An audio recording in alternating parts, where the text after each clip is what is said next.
What's up, everybody, and welcome to another episode of 161st and River, a less formal episode where it's going to be a little bit more conversational, freestyle, stuff like that. Not too much structure to this one, but wanted to come on a lazy Monday night where there's not much sports on and talk some Yankees baseball. Kind of today for the first time in a little while got the itch, like the big itch of like, oh my god, next week pitchers and catchers report. Next Wednesday, Boone was on a bunch of radio shows today and he'll be on more tomorrow. And I'm like, oh my god, like this is starting to get real. Like players, we're seeing pictures of them in Tampa, and some have been posting of workouts. Camilo Duvall specifically, at the Lightning game last night, the Bruins Lightning. So the itch is starting to happen, and let's talk some Yankees baseball for a bit. So the first thing we're going to talk about is some new players of interest to the Yankees.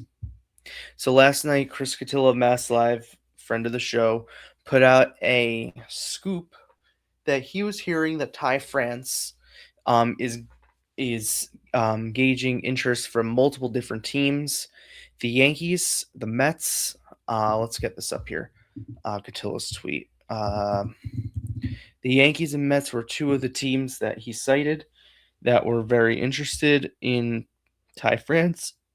France kind of fits exactly what the Yankees are looking for, a third base platoon. The Diamondbacks and Padres are the four, and others. Ty France is not a bad option. He was on Toronto last year. He could play third base. He could play first base. Ty France would be an okay option. The batting was okay last year. I'm going to pull up on another tab right now his numbers against left-handed pitching last year because that's what this is about. His numbers against left-handed pitching, any player that they bring in, that's what matters. So France played all around the infield last year in the half season. I believe between the Blue Jays and the Twins. Okay, so he had a 244 batting average against left-handers last year in 72 plate appearances. His slugging percentage, though, was higher against left-handers than against right-handers. He had 7 home runs total, 3 against lefties, 4 against righties. Is this an option? Well, if they're going to tout defensive versatility, well, then that's an option. If they're going to tout, well, we would rather have a good offensive player against left-handed pitching, well, then there are better options than Ty France. And I've been in the camp, as apparently the Yankees are, because Boone, and I'll talk more about his radio hits today. I'll go through, I'll literally play some of the clips that WFAN put out. But a little spoiler, one of the clips he said on the K Show, I'm not going to go through the K Show because a lot of that interview I felt was very much so guided from Michael and his just complete shilling all the time, constantly, of everything the Yankees do is fantastic. Boone said, I expect Benny to be the everyday first baseman. He said the catching will remain in the mix. I added in the tweet, like, as a third stringer, he'll be catching mainly. That was not what he said. Therefore, I did not put it in quotes, but he said he'll be the third catcher on the roster. I interpret it as the third stringer on the roster. Didn't get backlash on that, though. Normally, someone would be like, that's not what he said. Well, that's why it's not in quotes. But presumably a Scar's on the roster. I know the White Sox released some kid today. I haven't had a chance to look into, like, is this like a real possibility? Actually, let me pull up the White Sox transaction log. But Ty France remains an option. The option that intrigues me the most, it's for more reasons than one, is Tommy Pham. Heyman snuck this one into his story the other day. Tommy Pham really intrigues me. Not because I think Tommy Pham is this great player, not because I think Tommy Pham is going to change the scope of this roster. It's because I believe Tommy Pham coming to the Yankees, he'd be an absolute badass. Number one, he plays hard. Number two, he plays the corner outfields, plays everywhere in the outfield. He hit decently enough against left-handed pitching and has the career resume to go against left-handed pitching. So that's something that, they would look at. Okay. He's also a veteran leader okay, Drew Romo is the catcher. All right, let's look at this. He's the veteran. Wait, what? He's never had a hit before. He's 3 career at bats. Why would the Yankees be in on that? What? That must have been a joke from Fansided. Anyways, Tommy Pham, I think, would be a very good fit for the Yankees. Number one, he's played in 10 different places. The Yankees would be his 11th team, which I think would be tied with Rich Hill, close to it.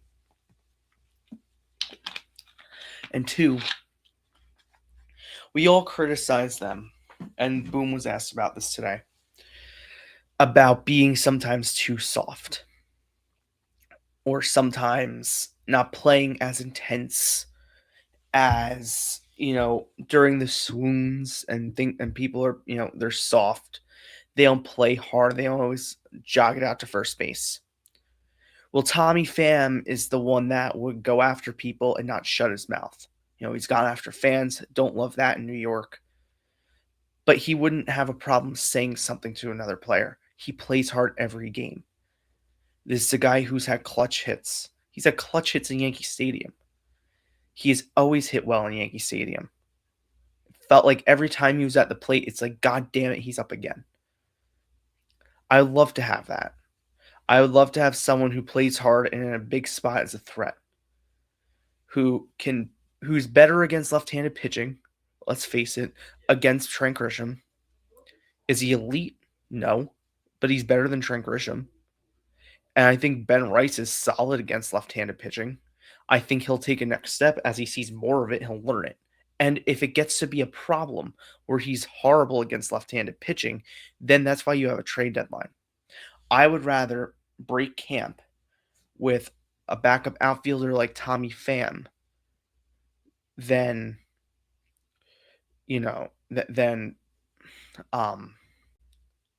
like a Paul Goldschmidt. I'd rather that. Now, that might mean Oswaldo Cabrera needs to start the year in AAA, or dare I say Jason Dominguez. Jason Dominguez started the year in AAA. I don't think I'd be mad, at all. I think he could use the development. But then again, Stanton's going to get hurt. Boone kind of danced around a question today about Stanton and his health.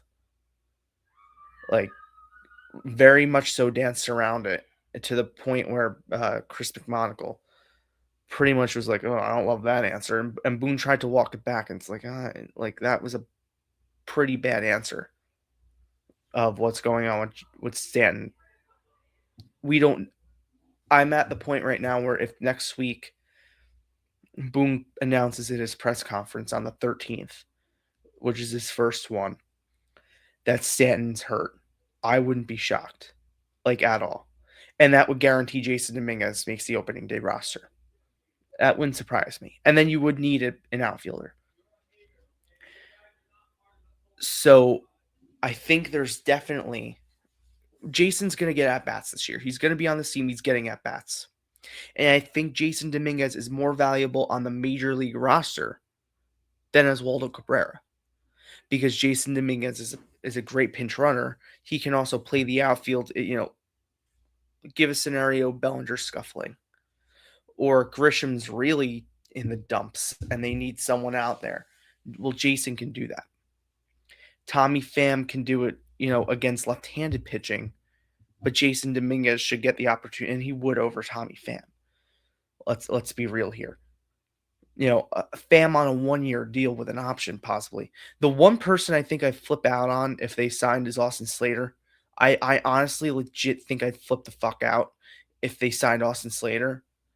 because this guy was so bad last year for you in a limited sample size, and he was hurt, but he was so horrible that when he was healthy, he didn't even make your playoff roster. So you're then going to go sign him in free agency. If they did, that would be because that, they're on a budget. Is that really the best allocation of resources? No. Paul Goldschmidt, in that case, would be a better allocation of resources than Austin Slater. Tommy Pham or Randall Grichuk or Ty France or Starling Marte, I'll put his numbers up because he was the other guy. If you're looking for a hitter and not a defender, Starling Marte, that's your pick. If you're looking for someone to come in and just mash lefties, go get Starling Marte. Screw everybody else. If you're looking for a guy who could do a little bit of both, you go for Pham. If you're looking for cost effectiveness, then you're going to go with Austin Slater, and guess what? You're going to pay the price. Because then those at-bats are going to be dormant. It's just going to be saving Grisham a strikeout with an Austin Slater strikeout.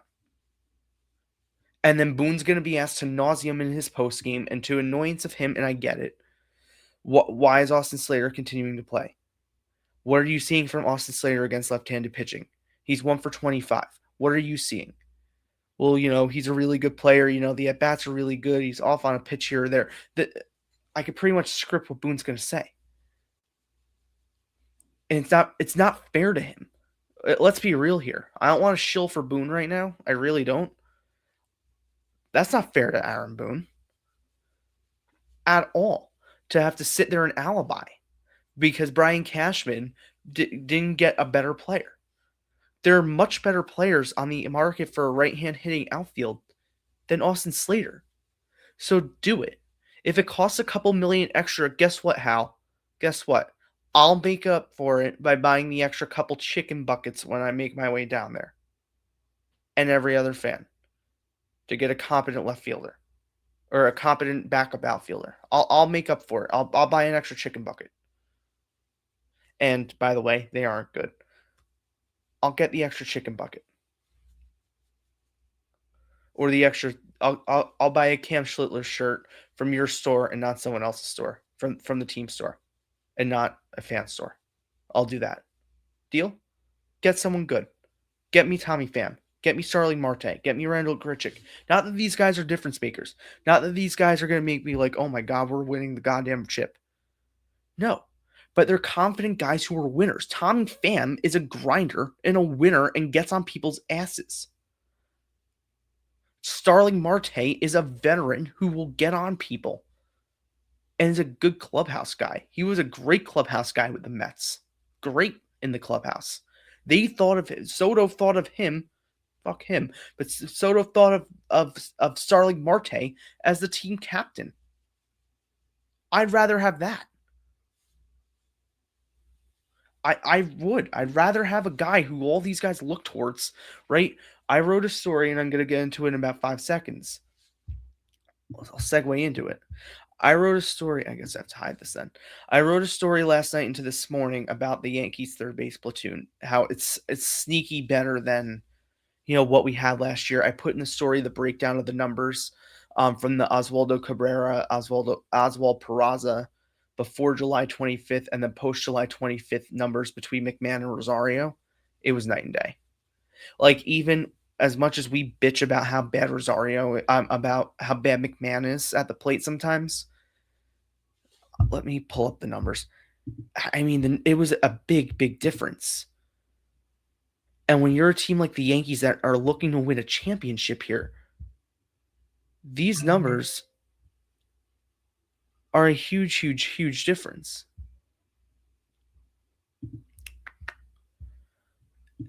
And it's going to make a difference this year. And I put probably the most controversial quote of the story as like the quote hit that goes up on socials, specifically like for Instagram, because they don't let you put links. So I have to put that so people will click on the story. Like before, like the batting average raises 40 points, 30 or 40 points. Like that's a lot. The on-base percentage raises. The slugging percentage goes up over 100 points, and the OPS over 100 points. That's huge. Now, while people are like, well, McMahon strikes out every, Yankee Fan 100 who calls up WFAN with their coffee, not coffee, coffee. Probably would be like my mom's Italian relatives or neighbors call up. Well, Brian Cashman has this guy who strikes out 1,000 times a year, and why can't they get, why couldn't they go out and get Luis Ariz? That was my favorite. The Yankees should have gone out and gotten Luis Ariz. That was my favorite today, and that was a WFAN. Well, the Yankees should have not given Trent Grisham a qualifying offer and gotten Luis Ariz. Number one, where's Luis Ariz playing? Okay, because you have a full infield. So where's he playing? Number two, he is one of the legitimately the worst defender I've ever seen in my life. He is horrific. He is really bad defensively. So then you be the first one to be on the radio or to tweet out during a game, oh, he threw the ball away. He's not going to hit home runs. He's going to put the ball in play and be a leadoff hitter. Cool. It'll set the table for Judge. Fine. And then they'll figure out their ways around him because they always do in the lineup. The people who beg for guys like Luis Ariz will be the first people to call up and bitch, or when the graphic goes up at the end of the game, or when I put a story up, the post-game story that Luis Ariz blew a double play ball in the 8th inning, and then the next pitch was a wild pitch that was the go-ahead run. They will be the first ones to be like, well, Luis Ariz, blah, blah, blah. The first ones. And then they're the ones clamoring in the offseason that, oh, let's get Luis Ariz, not Trent Grisham. I'm not a Trent Grisham fan. I did not want him back. I wanted Jason Dominguez to get the full job and then them still sign Bellinger. That's what I wanted. And then sign an Austin Hayes as a platoon for Dominguez. Because then you would be a better team. You'd be essentially the team you have now, but with Dominguez instead of Grisham. And you'd still be hunting for the backup left fielder. You'd be in the exact same spot. Am I mad that Trent Grisham got the qualifying offer? No. Now I'm not, because I've seen what every other guy has gotten. I've seen what the market's been. And you know what? Brian said it correctly. Cashman said it correctly last week. We feel like we got a deal with Grisham in the qualifying offer compared to what the marketplace said. There's no way the Yankees would have gotten spent for him on the marketplace.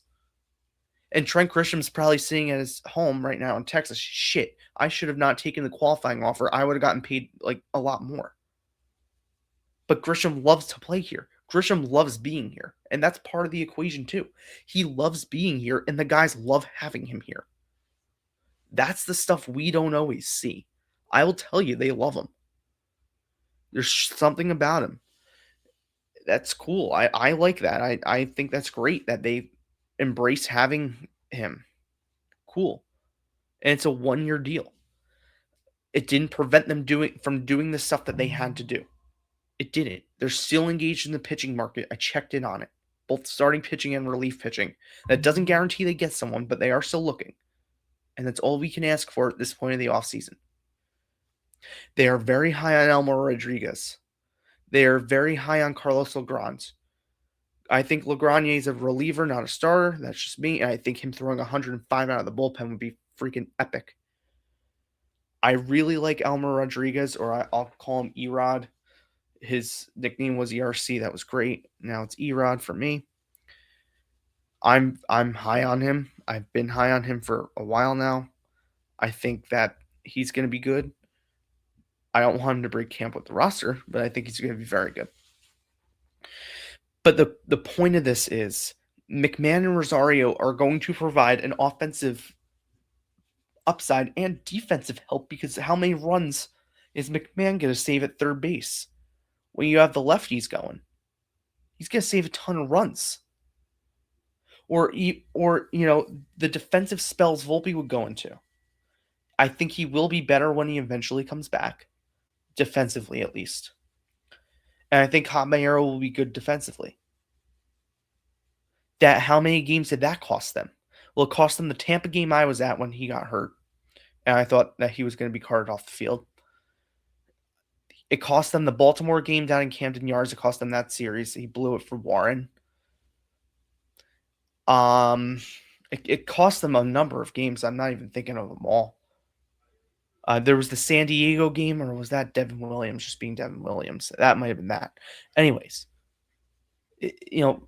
defensive incompetence cost them multiple games over the past year. And now you're going to have better defense on the left side. I mean, on the left side. Ben Rice has been working all offseason defensively. That's very good. If he could be league average, that'd be spectacular for them. And I think Jazz Chisholm's a very good defender. I really do. Come after me and yell at me. I don't really care. I think Jazz is a good defender. I think he's better than what he showed last year. I also think last year that some of the poor defensive decisions were a result of them moving him around last year and playing with what they wanted him to do. Because when they broke camp, he was their second baseman. And then they decided that they're going to play with him to accommodate DJ LeMahieu. And here's a little secret. Jazz didn't like that. He wanted to be at second base. But he's a company man, and he said, if this is what you want, I'll do it. I'm not going to complain. I'm not going to put up a fuss. I'm going to do it. And he did. And he tried. It is what it is. Now, Aaron Boone was on the K Show, on the phone with Michael, then WFAN. I will say this. I listened to both interviews while I was working. Aaron Boone felt so much more relaxed on WFAN with Carton and Big Mac than he did on the K Show. So here's the first one about the analytics. We're going to be quick here. Can you put it to rest once and for all? I know you guys collectively discuss things before series. That I know. Mm-hmm. We've discussed that. But between first pitch and last pitch, has there ever been a point where somebody, an unnamed guy, a voice on the other end of the phone, said, I want to see so-and-so in the 8th and so-and-so in the 9th? Any type of game decisions that you did not get to make by yourself? We can say put it to bed, but I don't believe that it will be put to bed. No, this is the show record. And hence the Yankees should. Because I will take calls all morning long. No, I want to put it to bed. No matter what is said, that's the belief. Yeah, it's not true. It's nonsense. And even to the degree of the other stuff, like before a game we meet, we got to do, that's not really how it goes down either. I mean, so who invents that? I don't know. Because that's that's a narrative. I don't know, because I do think there are some. I'm assuming I've only got one frame of reference as a manager. I'm assuming there are some teams that are very hands-on in that way. But that said, I don't even think in any of those games, you can't communicate with coaching staff other than through other coaches. So, it's just none of that's ever true. There are other organizations that definitely. There are other organizations that definitely do that. Is the audio working? All right, here, next clip. Season was arguably the hardest one I've had because I felt so strongly about our group. I was telling people that privately and publicly, we were healthy. I felt like the moves we made at the deadline kind of finished off our team. We were in a really good position, maybe more so than any other season that I've been manager. We've had a couple of great teams, but maybe we've been broke at the end of the year or beat up. Last year, it was happening. And so that's what made it difficult at the end for me. It was man, now you get beat and you go home, and it's to a division rival that kind of beat you up throughout the course of the year. So I'm personally excited that we have, the players we do going back at it, because I think there's a hunger there because we didn't finish the job. Right. And I think we're really good. So I'm going to spend a second on that answer because I really loved it.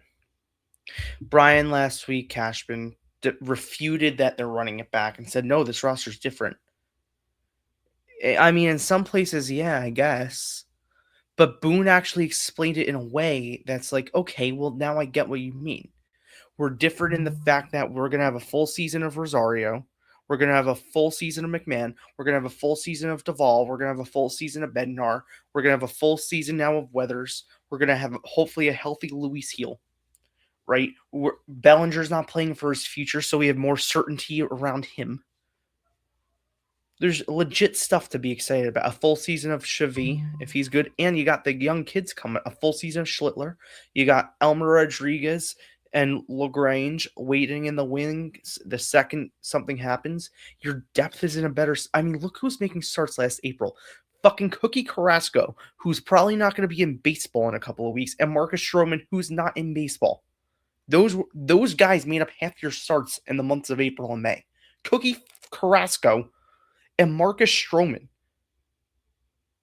Guys who you couldn't wait to get rid of. You ate 18 million, of Stroman's money and then bought him out. So you didn't have to watch him pitch, thank God, because I didn't want to watch him anymore.